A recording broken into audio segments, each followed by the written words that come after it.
programa Gente da Gente está no ar. Cláudia de Bulhões, com vocês. Não posso começar um programa sem agradecer a quem está por trás das câmeras. O Kennedy, o Fragoso e todos os outros.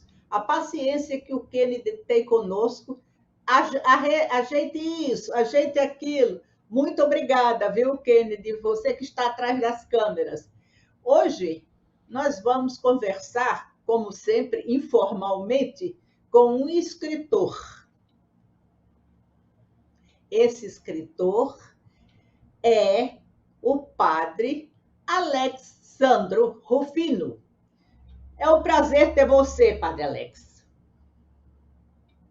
Cláudia, é um prazer meu e também um sentimento de gratidão pela sua lembrança da minha pessoa de ser entrevistado no Gente da Gente com Cláudia de Bulhões.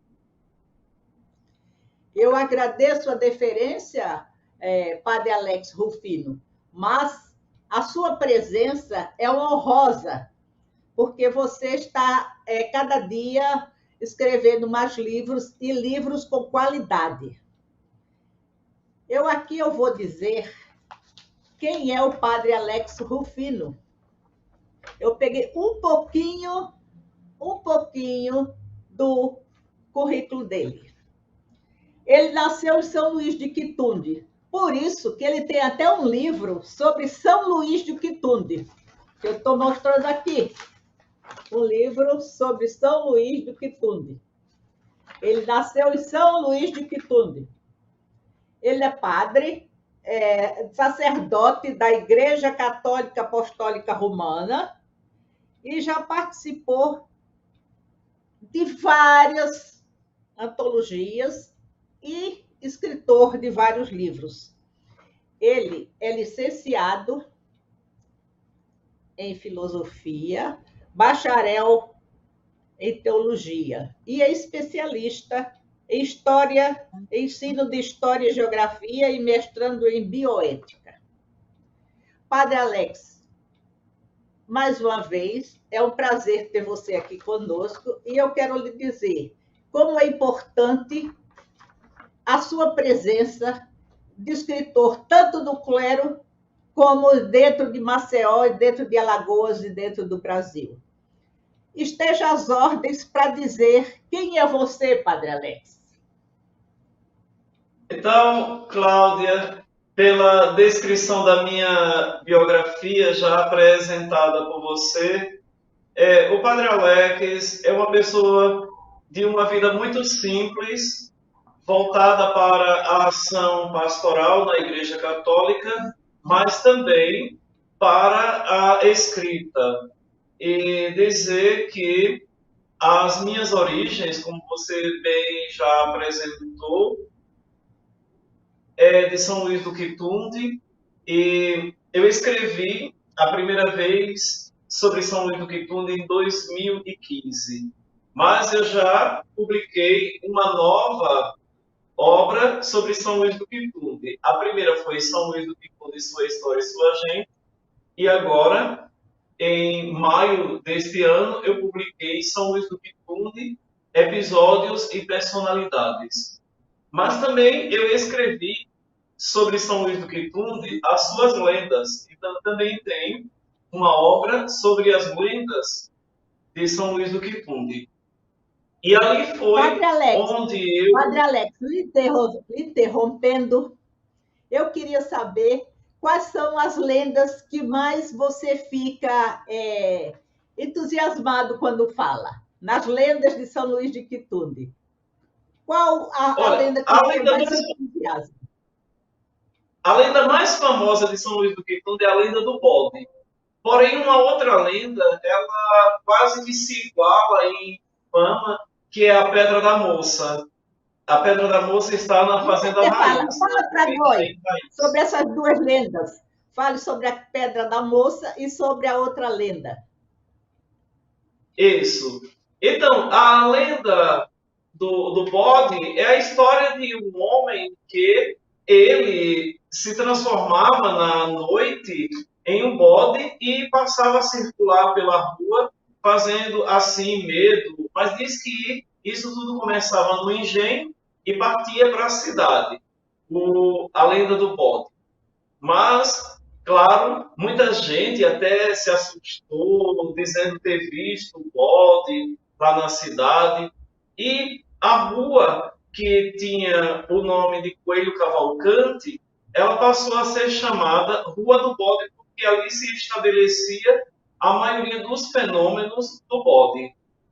E a Pedra da Moça, então, era uma moça que se apresentava, primeiro a pedra aparecia uma imagem dela, e depois esta moça ficava à beira do caminho, sentada numa pedra, e quando as moças ou as senhoras já grávidas passavam e ela queria ser madrinha de uma dessas crianças e reservava para estas crianças um tesouro. Então, ela sendo madrinha, ela entendia que seria mãe daquela criança e por isso guardava um tesouro como herança para aquela sua ou seu afilhado. E ela guardava esse tesouro debaixo de uma pedra dentro do rio. E muita gente que passava por ali, inclusive quando ela pedia para ser madrinha, as mulheres diziam que sim, mas depois ficavam chacotando dela e ela entendia que não seria madrinha daquela criança e ela simplesmente dizia, não sabe o que perdeu. E o que aquela criança podia perder? O tesouro que ela guardava como herança para aquela criança. Então, a Pedra da Moça, ela se encontra lá ainda, a pedra. São duas pedras quase que gêmeas, assim, bem aparentes, e está no engenho Raiz, na Fazenda Raiz. Muito interessante. Padre Alex, eu amo essas histórias, que no meu tempo dizia-se histórias de Trancoso. Não é? Devia ser alguma pessoa que se chamava Trancoso e contava essas histórias. Padre Alex, Isso. vamos dar continuidade aos seus livros, porque quando fala em lenda, quando fala em historinha, eu me derreto. Qual o próximo livro, Padre Alex? Então, quando eu fiz 15 anos de ministério sacerdotal, eu publiquei no dia 4 de agosto de 2015, ou melhor, de 2020, aí eu publiquei este livro, Uma Breve Trajetória em Crônicas e Versos. Então eu faço um pequeno relato sobre a minha caminhada vocacional e também pelas cidades e paróquias por onde eu passei. E faço uma breve crônica de cada cidade e também faço um verso não, faço um poema sobre aquela paróquia por onde eu passei. Ah, quer dizer que você também é poeta. Olha, eu não me considero, sabe, Cláudia, um poeta. Eu não me considero. Eu tentei, assim, enveredar por esse caminho, mas não com muita habilidade. Isso eu reconheço. E estou aberto às sugestões para aprender e a aprimorar. Padre Alexo, você é uma pessoa assim, conhecidíssima no mundo cultural, conhecidíssima em São Paulo, conhecidíssima no Rio Grande do Sul. É, eu, embolando um pouco a entrevista, como que você foi ser padre, foi ser sacerdote? Então, eu tive um pároco italiano da cidade de Verona. Ele chegou a ser bispo aqui em Alagoas, na diocese de Penedo, Dom Valério Breda. Ele, na década de 80, ele chegou em Matriz do Camaragibe para ali exercer as suas atividades pastorais. E, num determinado momento, no ano de 92, ele me convidou para fazer um encontro vocacional. para fazer um discernimento vocacional, para saber se realmente eu teria vocação religiosa salesiana, que é a congregação dele, que foi fundada por Dom Bosco, que é a Sociedade de São Francisco de Sales, dos salesianos. Então, eu fui à cidade de Carpina, em Pernambuco, zona da Mata Norte Pernambucana. Então, eu fui para lá e ali eu fiz os encontros e fui descobrindo a vocação. Até que, em 94, eu entrei na experiência do aspirantado externo, mas em 95 eu entrei no seminário. E cheguei ao ponto de pensar que a minha vocação não seria uma vocação religiosa, mas seria uma vocação diocesana. Eu não teria as aptidões para viver uma vida religiosa em comunidade. Aí tomei a decisão, claro, em conversa com ele, porque ele era o meu superior, o padre Valério Breda, na época, e falei com ele, e ele permitiu que eu viesse fazer uma experiência diocesana em Maceió. Aqui entrei no seminário em 97 e fiquei até 2004. Foi quando, em 2004, eu tive a alegria de ser coautor do livro O Seminário em Maceió, uma história de 100 anos. Então, eu fui coautor desse livro, quando eu estava encerrando o meu curso de formação para as ordens sacras. E aí, em 2004... sim. Em 2004, fui ordenado diácono na Catedral de Maceió, e em 2005, 4 de agosto de 2005, eu fui ordenado padre lá no ginásio do esporte do Colégio Madalena Sofia. Eu acho essas histórias assim belíssimas de vocação, de dúvidas, não é? Você teve dúvida, mas aí o seu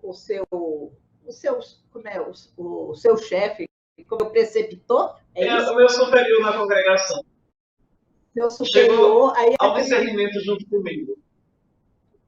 Isso, chegou ao discernimento.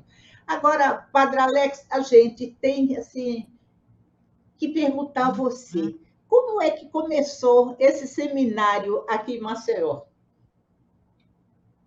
Então, o seminário em Maceió, ele não começou propriamente em Maceió, Cláudia.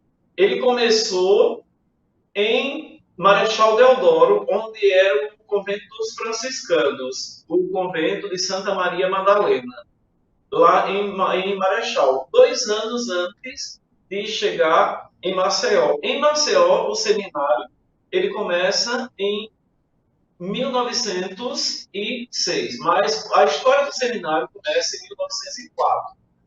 Então, é uma história já centenária. Quando começa a Diocese de Alagoas, já também, pouco tempo depois, inicia o seminário para a formação dos presbíteros. Isso. Como é essa formação? Quantos anos?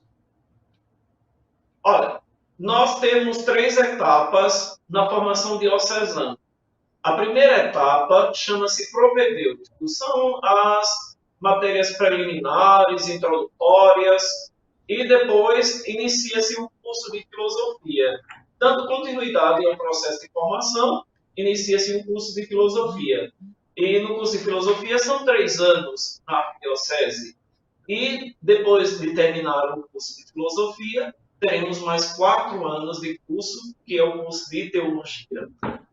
E encerrando, aí vai para um estágio pastoral em uma paróquia, depois é ordenado diácono, tem mais um outro estágio pastoral, e depois do estágio pastoral diaconal, tem a ordenação sacerdotal.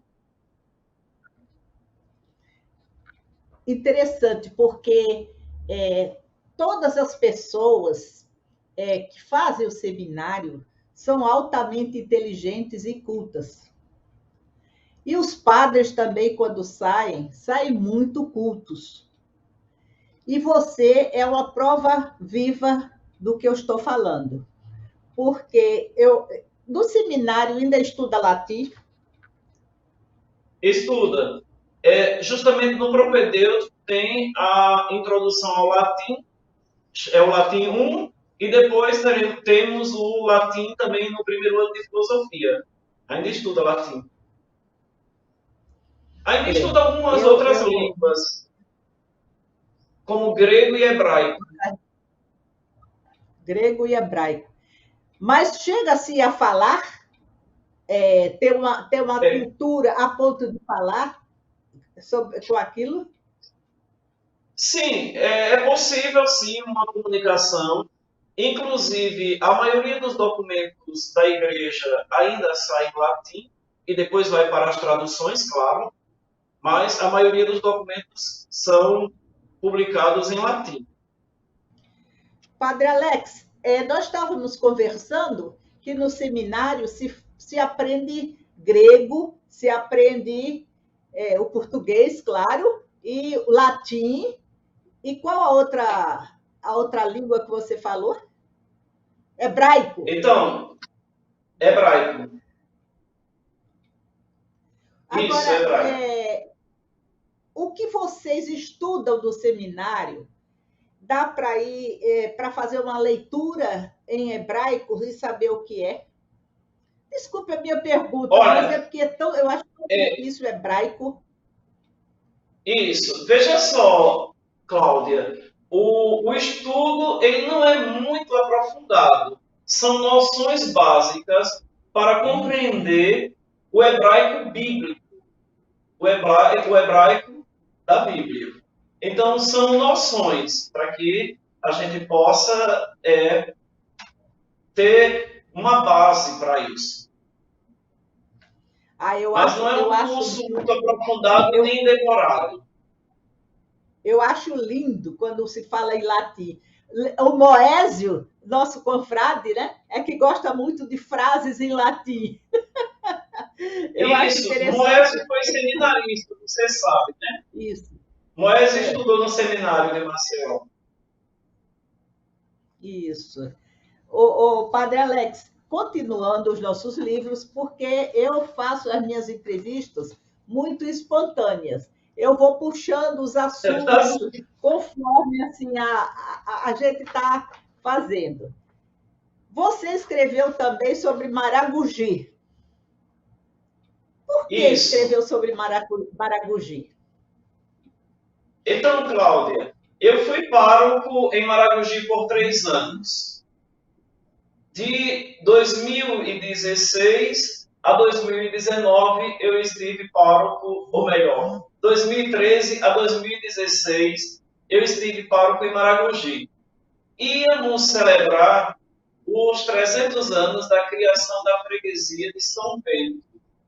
E eu estava preparando um livro sobre a freguesia de São Bento. Mas chegou o tempo em que eu precisei sair de Maragogi e aconteceu as comemorações e eu não tinha concluído o trabalho e por isso não foi publicado por aquela ocasião. E eu pensei de fazer uma ampliação do trabalho. Não falar somente da freguesia, que no caso hoje chama paróquia. Eu pensei em ampliar e falar da cidade de Maragogi. Então eu peguei a partir de Gamel, passando por Vila Isabel, até chegar à cidade de Maragogi. Então pensei isso. Vendo algumas batalhas que aconteceram, alguns episódios também. E algumas personalidades de Maragogi, como é o caso de Liceu Lindoso, que é muito conhecido, inclusive, por você. Então, eu escrevi algumas coisas também a respeito dele.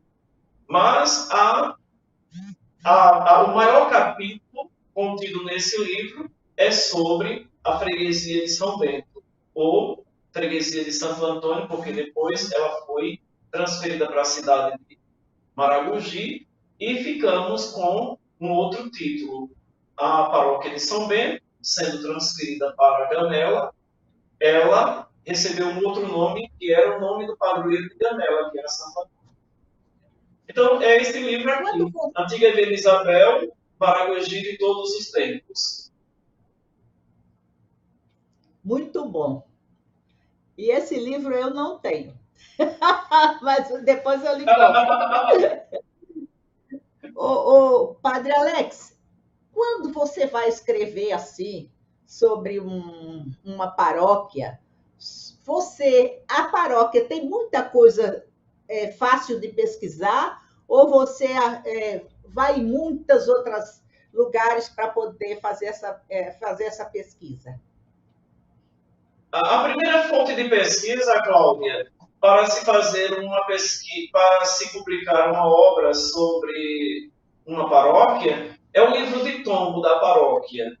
E depois também o arquivo da Cúria, ele dispõe de muitas informações a respeito de cada paróquia na arquidiocese ou numa diocese.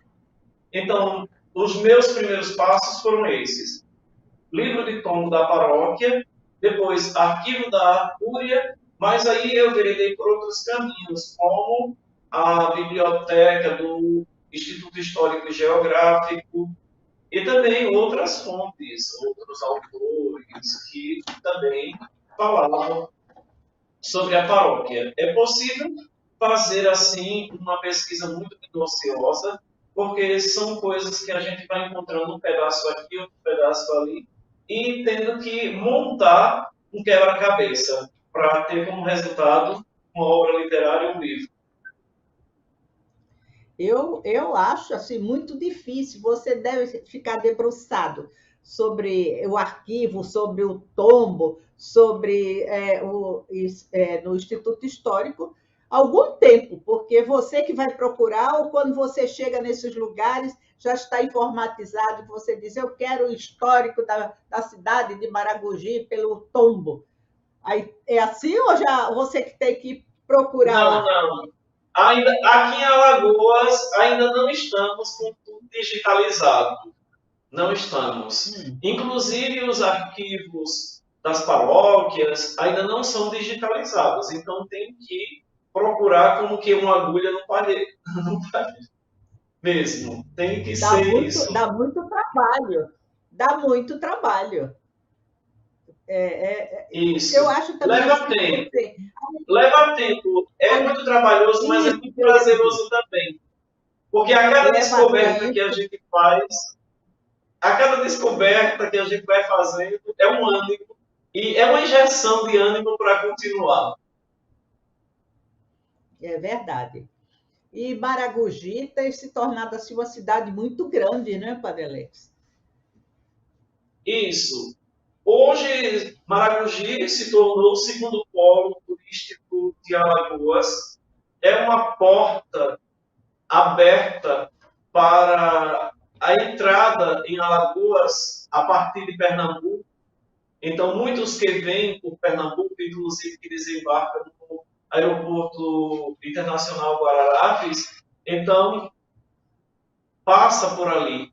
E chegando também, muitos que chegam em Maragogi querem conhecer outras coisas mais de Alagoas, querem conhecer Maceió, querem conhecer o litoral sul, também às vezes os cânions do São Francisco. Então, Maragogi hoje é um nome que abre espaço para o turismo em toda Alagoas. Interessante. E você ficou quanto tempo lá? Eu fiquei apenas 3 anos em Maragogi. Apenas? Eu cheguei em maio de 2013 e saí em junho de 2016. Padre é como uma força militar. Ele é transferido ou ele fica num lugar só? Porque você já foi para os 3 lugares, não é, Padre Alex? O padre é transferido de acordo com a necessidade da igreja. Então, mas existe um tempo determinado. Por exemplo, quando ele é pároco, existe um tempo de 6 anos para ele permanecer numa paróquia. Então, eu saí de Maragogi antes do tempo, porque eu tive um problema de saúde e tive que vir para Maceió. Na época, as condições de saúde daquela região, na região norte, não era tão boa. Agora que temos uma UPA em Maragogi, já temos em Portugal o Regional do Norte, o Hospital Regional do Norte, e assim as coisas vão melhorando. Mas as coisas aconteciam desse jeito. Eu tive que vir para Maceió por questão de saúde.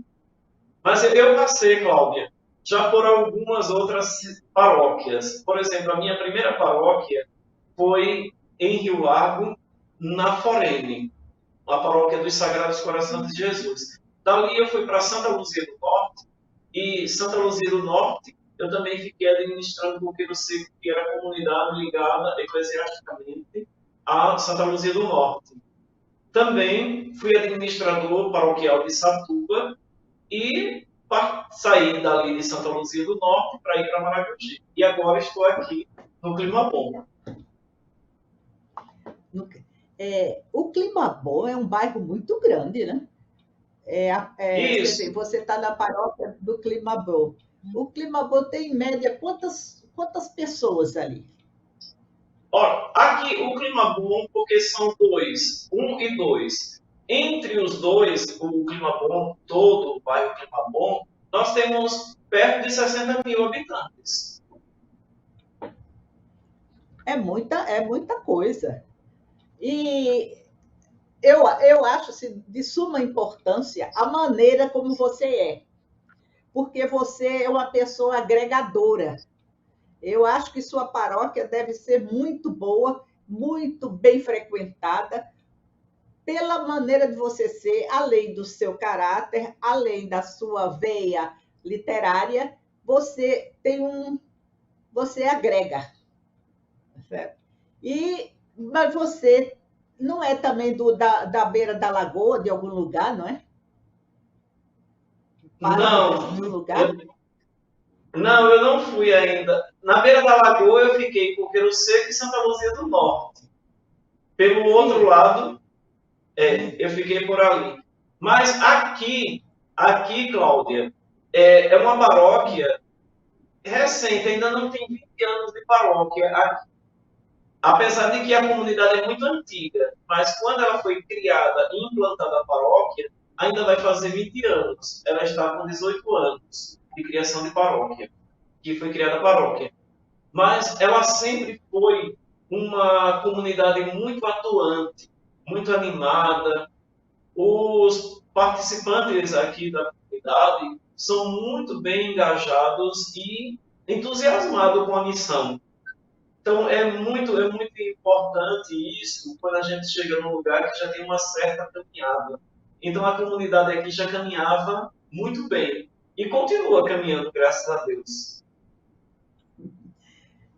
Padre Alex Rufino, Alexandro Rufino. Eu gosto bem de dar ênfase, né? Alexandro Rufino. Eu acho bonito o nome assim. Ô, Padre Alex, você é uma pessoa inovadora.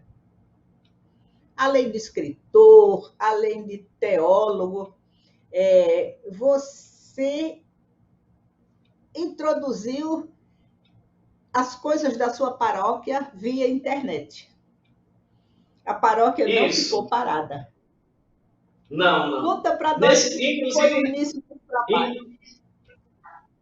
Inclusive, nesse período de pandemia, Cláudia, do dia que foi decretado para o fechamento das igrejas, eu fiquei na igreja celebrando todos os dias, de segunda a segunda, no horário das 17 horas, eu fiquei celebrando aqui na igreja, com 2 ou 3 ou 4 pessoas no máximo, até a reabertura, claro, com certos limites.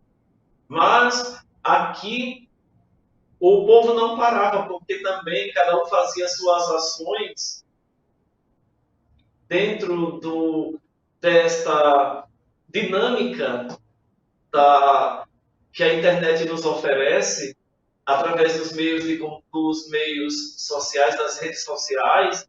Então, isso foi muito importante, porque num período em que estávamos isolados, tínhamos este recurso para podermos chegar, para que a palavra de Deus pudesse chegar aos lares, até as famílias. Isso foi muito importante. Então, aqui tivemos algumas ações. Como aqui a paróquia foi dividida e foi criada uma área pastoral chamada Irmã Dulce dos Pobres, ou Santa Dulce dos Pobres, então, nós ficamos somente com a igreja matriz. Aí eu tive que fazer uma setorização e celebrar nas ruas, aqui nos sítios, nas casas. Então, ficamos celebrando assim em diversos lugares, formando aqui os setores. Aí eu formei aqui 4 setores que se transformaram em comunidades. São Sebastião, comunidade de Santo Antônio, comunidade de Nossa Senhora Aparecida e comunidade de São José. Mas isso é a dinâmica da vida pastoral na igreja. A gente não pode parar, porque a ação do Espírito Santo ela vai acontecendo sempre. Sempre, e nos impulsionando as inovações, sem perder a tradição. Mas, Padre Alex, foi muito importante você fazer essas reuniões, porque foi um momento que as pessoas, nós estávamos precisando de uma palavra de Deus. Nós estávamos precisando de pessoas como você que dessem aquele recado que isso ia terminar um dia. Ainda não terminou, mas pelo menos está melhorzinho. Não é verdade? Você levou essa palavra que as pessoas tanto precisavam. Isso. E a palavra de Deus nos dá essa esperança de que, seja qual for a tempestade que cair sobre nós, um dia ela passa. Então, somos uma igreja de fé e de esperança. E por isso, nós buscamos, através da palavra, estimular as pessoas a terem ainda mais fé e esperar em Deus. Isso. Eu estou aqui procurando, porque eu imprimi as capas de seus livros, mas eu não estou achando aquele livro que você está na capa. Você tem. Olha, eu estou vendo aí. Não, é esse aqui, ó. Esse verde. O verde. Isso, justamente eu falei sobre ele. Como uma breve trajetória em crônicas e versos. Isso. Exatamente. Isso. Aí eu falei sobre ele, que foi falando sobre a minha caminhada vocacional, de onde começou e onde estou. Mas isso aí você escreveu, mas não foi em versos nem em poemas. Sim, sim. Ele tem crônicas. Eu falo... Sim. Por exemplo, eu falo da minha caminhada, falo da paróquia por onde eu passei, eu falo em crônicas e depois eu falo em versos. De cada paróquia eu criei um poema. Eu gosto muito de pessoas assim que não ficam naquela mesmice, sabe? Você é uma pessoa que inova, você é uma pessoa que busca, e você é uma pessoa, como eu já disse, que agrega.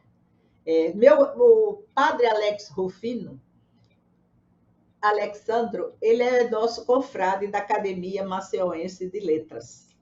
E ele teve até uma oportunidade de ser agraciado com o título que você acabou de que ia mostrar, aquele que você também está na capa, que foi feito pela Real Academia do Rio Grande do Sul. Esse livro, dá uma ajeitadinha assim para a gente ver.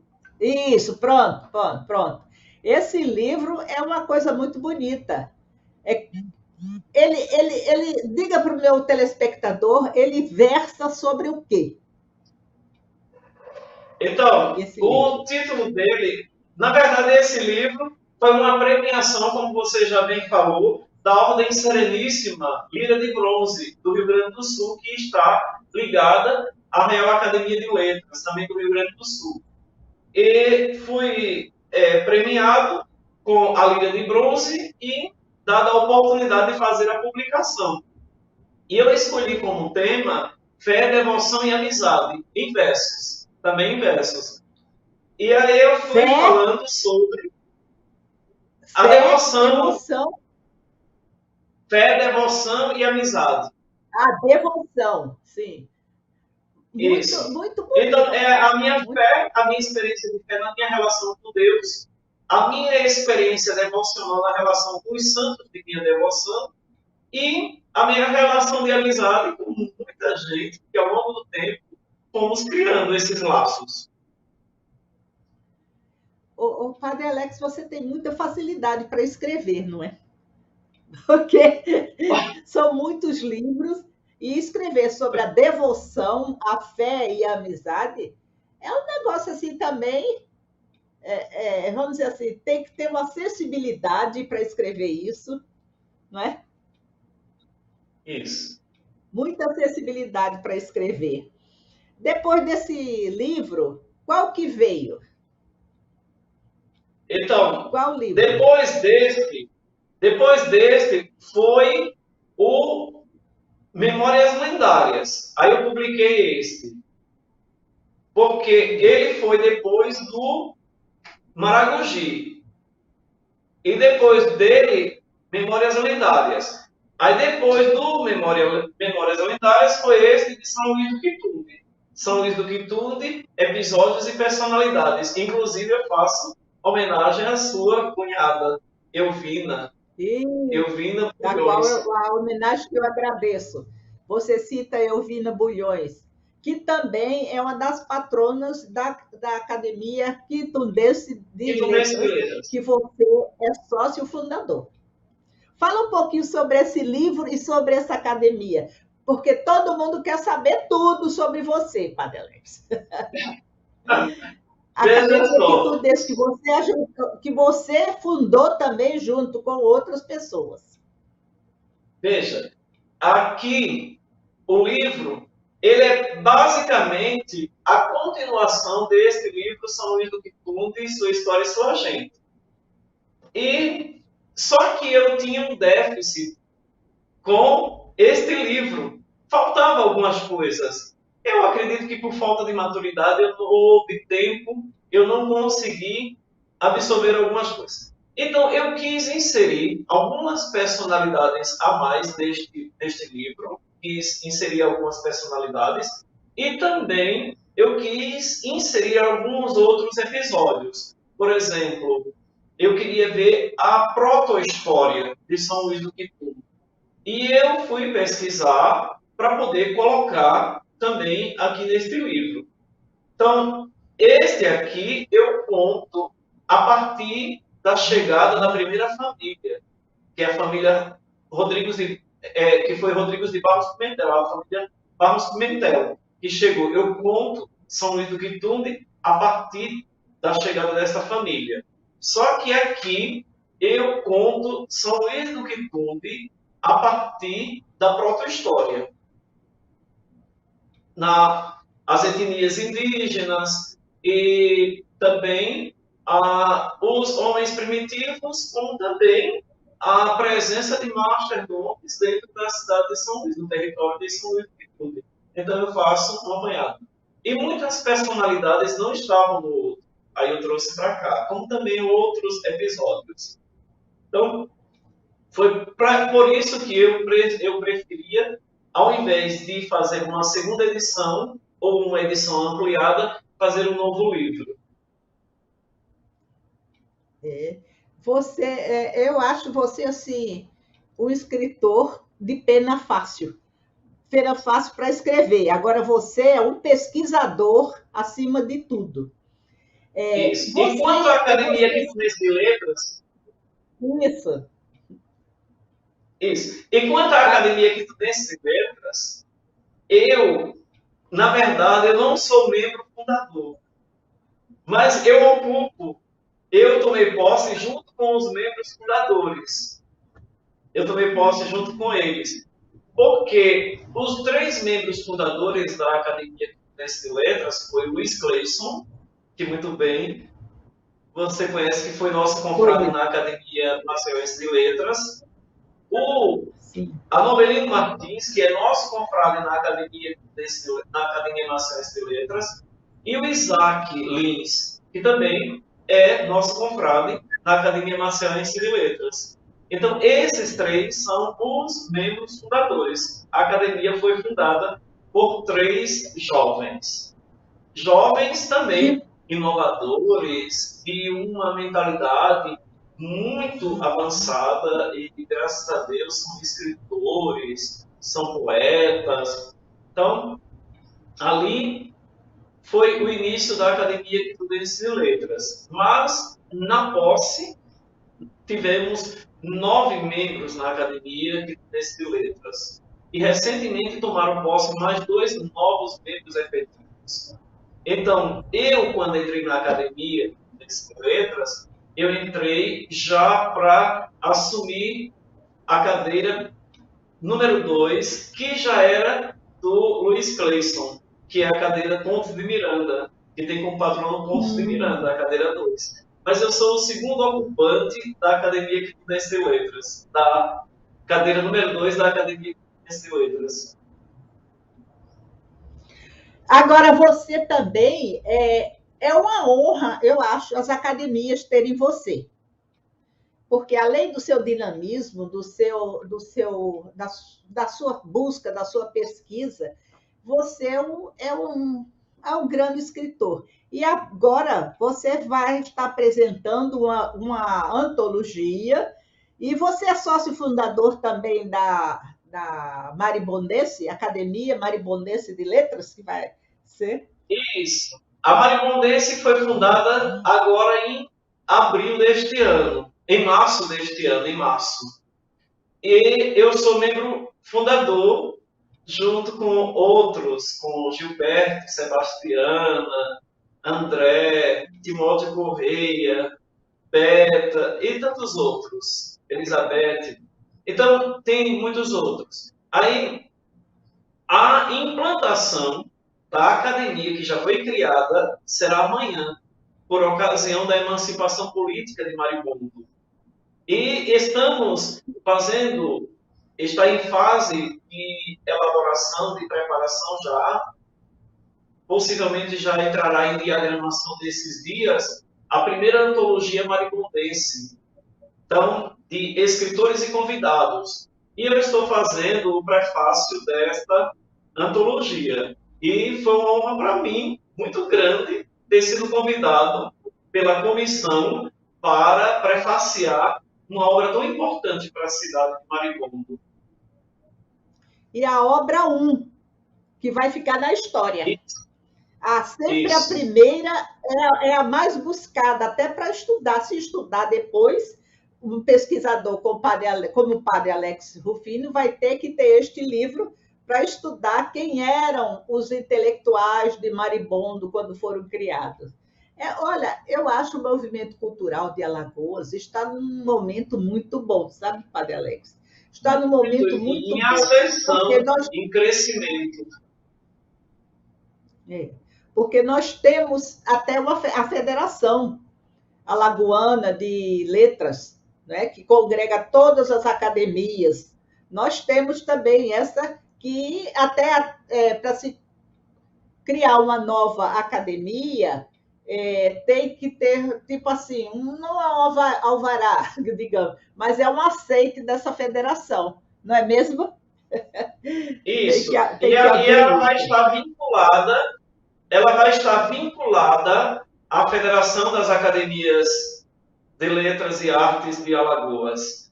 E o nosso confrade na Academia Maciense de Letras, Moésio Vasconcelos, ele também será membro efetivo da AMALAC, da Academia Maribondense de Letras, Artes e Cultura. Então, ele também estará, e ele está nos orientando sobre os trâmites da inserção nesta federação. Muito bom. A gente só tem a agradecer ao confrade Moésio pelo dinamismo dele em benefício da cultura do estado de Alagoas, não é mesmo? Agora, o padre Alex Rufino, qual outro livro que você vai nos mostrar? Já mostrou todo? Então, aqui já mostrei, eu participei, neste ano, Cláudia, eu participei de 7 antologias. Que maravilha!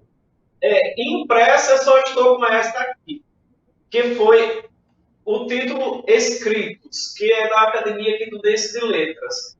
E a Academia Quitudense de Letras lança uma antologia a cada ano. Essa é a terceira. Agora, eu participei da antologia Princesa Isabel, em comemoração ao centenário da Princesa Isabel. Participei também da antologia Fortalecendo-se, de escritores e convidados, Fortalecendo Laços. Participei da antologia da Maricondense. Participei da antologia de Sinop, no Mato Grosso do Sul, no Mato Grosso, melhor. Participei também da Cogito Internacional, que vai ser publicada também ainda este ano, e foi da Chapada Diamantina, lá na Bahia. E este ano já foi publicado, eu estou aguardando chegar, um livro que foi publicado sobre Irmã Dulce, a Santa Dulce dos Pobres. Então, foi publicado lá na Bahia, lá em Salvador, neste último dia 13, foi feita a publicação deste livro. E eu tive uma participação, dando um testemunho, que eu tive um pequeno e breve contato com a Irmã Dulce, então eu também participo deste livro. E assim, a gente caminhando. Uhum. O padre Alex, você é um homem muito dinâmico. Que horas você escreve? Porque você escreve muito, vamos dizer assim, diz missa 2, 3 vezes por dia. Aí, às vezes, a gente fica querendo saber, até para aprender e fazer. Como é que você consegue? A que horas você faz? Se você digita logo, se você grava. Conta para nós como são os seus filhos, seus livros. Pronto. Então, Cláudia, veja só, a vida pastoral do padre, ela é muito dinâmica e ela acontece o dia inteiro. O dia inteiro, o padre é procurado para confissão, para direção espiritual, para reuniões. São diversas as reuniões, são diversas as celebrações. Então, tem uma vida assim muito dinâmica e corrida. Mas eu aproveito também a oportunidade de não dormir muito. Então, como eu não durmo muito, eu vou dormir. Eu durmo, por exemplo, à meia-noite. Então, quando eu vou dormir à meia-noite, eu acordo 4 horas da manhã. Então, esse, para mim, 4 horas da manhã é o melhor horário para escrever, porque eu não tenho, nem vou atrapalhar a minha vida pastoral, nem vou ter o pessoal perto para estar incomodando. E é um horário de silêncio. E como eu tenho o costume de acordar cedo desde o tempo do seminário, então eu continuo esse ritmo. 4 horas da manhã, padre Alexandro Rufino está escrevendo. Olha, eu vou confessar uma coisa, padre. Eu adoro dormir de manhã. Eu acho que o sono, assim, essa hora que você acorda, eu acho que é o melhor soninho. É o 4 horas da manhã, 5 horas da manhã. Mas eu não sei o que está acontecendo, que ultimamente eu tenho acordado mais cedo, 7 horas, 8 horas. Eu acho isso um pecado para quem já trabalhou tanto, que acordava tão cedo para trabalhar.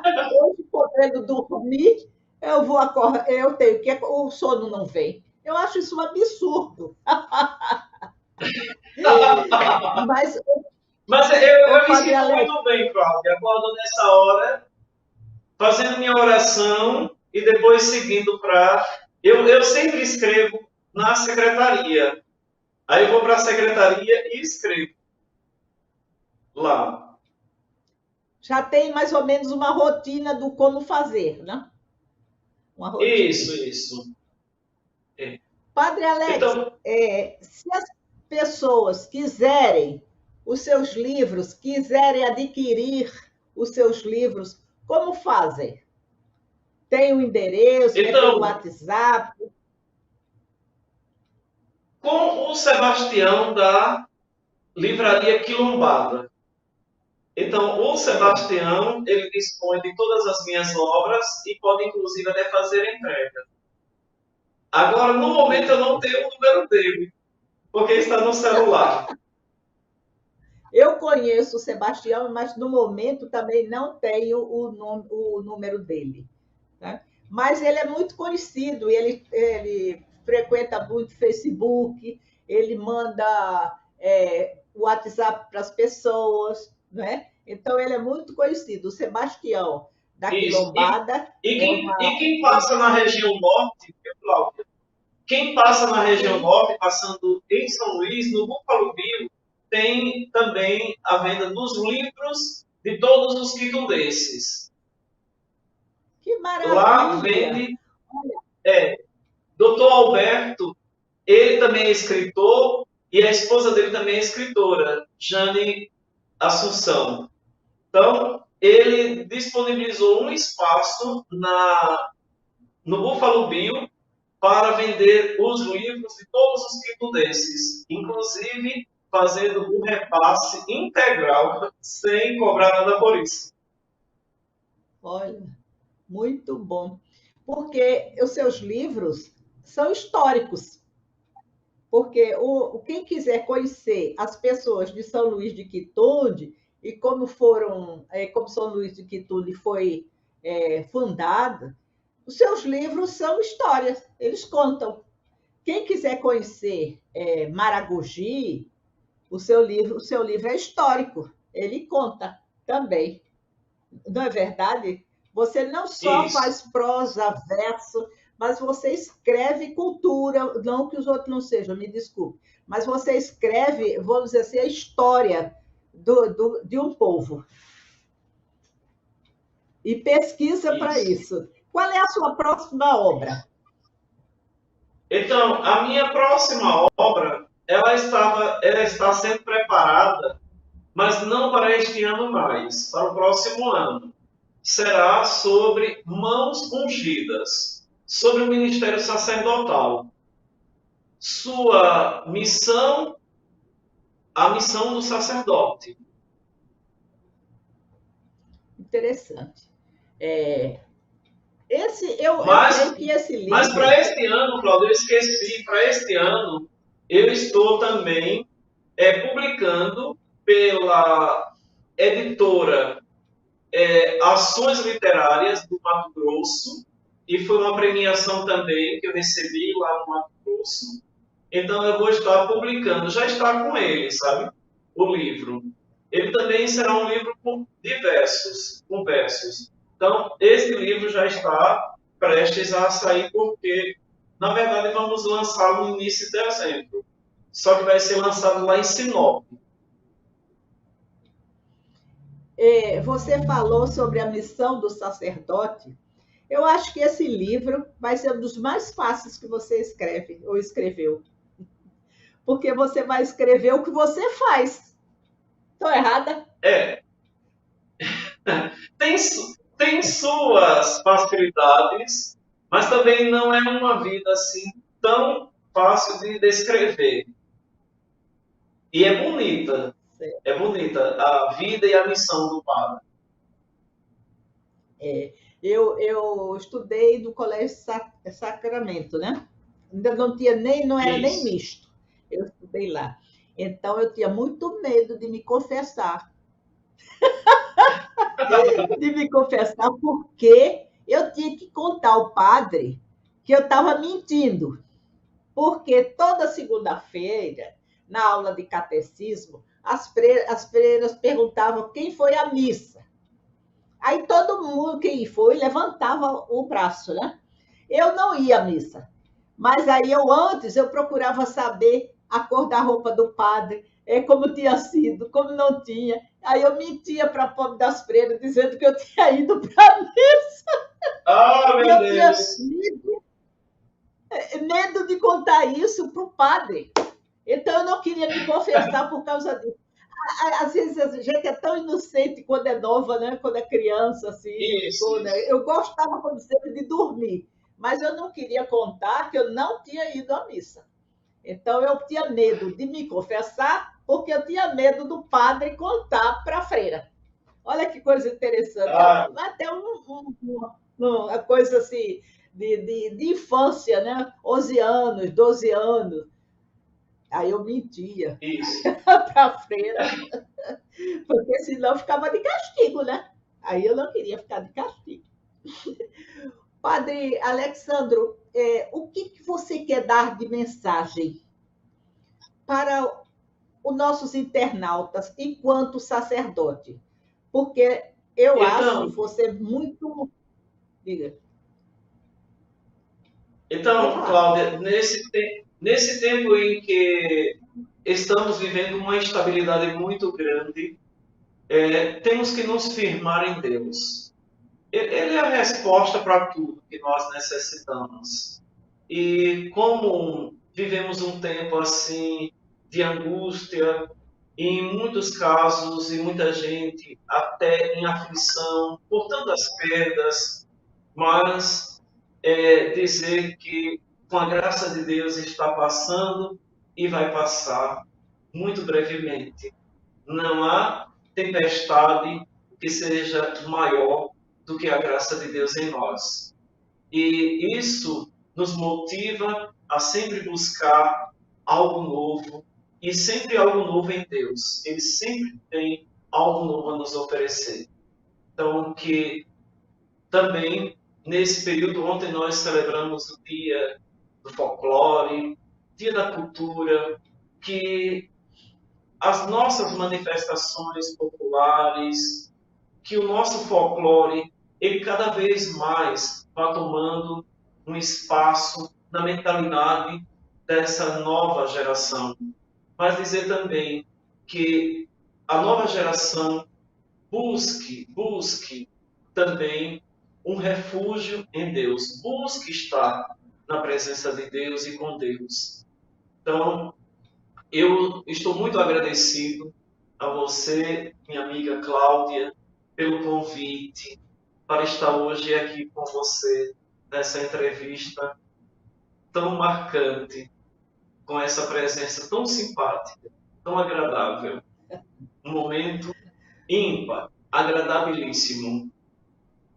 Padre Alex Rufino, nós do programa Gente da Gente, nós que fazemos a TV Assembleia, agradecemos a sua vinda aos nossos, mesmo virtualmente, para nos informar sobre o que está havendo no mundo cultural. Porque você viu que, de repente, a gente deu assim uma pincelada na vida cultural, nos diversos lugares que você tem coletânea, tem antologia. Então, agradeço a você.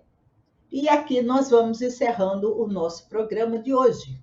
Muito obrigada pela sua audiência, muito obrigada, Padre Alex Rufino, e até o próximo programa.